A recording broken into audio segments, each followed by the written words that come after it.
नमस्ते सभी को। आप सभी का स्वागत है। सबसे पहले तो धन्यवाद कि आप अपने व्यस्त जीवन से समय निकालकर यहाँ आए। आज हम एक बहुत ही महत्वपूर्ण विषय पर चर्चा करने वाले हैं, हमारे बच्चों की विशेष आवश्यकताओं को समझना और उन्हें सही मार्गदर्शन देना।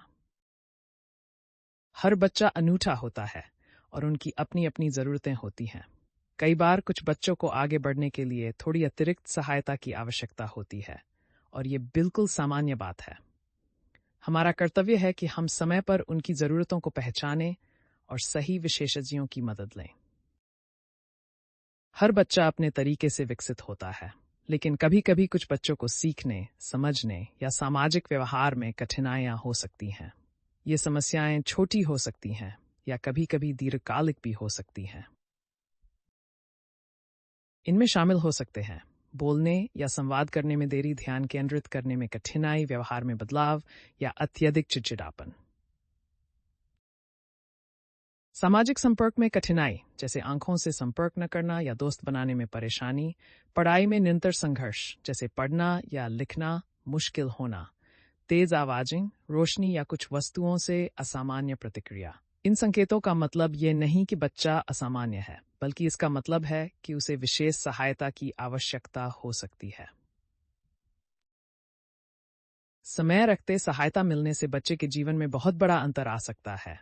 सही समय पर सही मार्गदर्शन मिलने से बच्चा न केवल अपनी कमजोरियों को सुधार सकता है, बल्कि आत्मविश्वास और सामाजिक कौशल भी विकसित कर सकता है।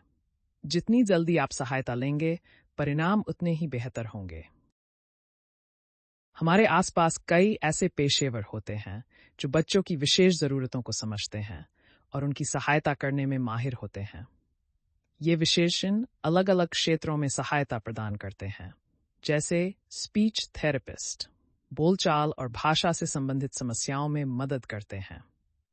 ऑक्यूपेशनल थेरेपिस्ट मोटर स्किल्स और रोजमर्रा की गतिविधियों में सहायता करते हैं।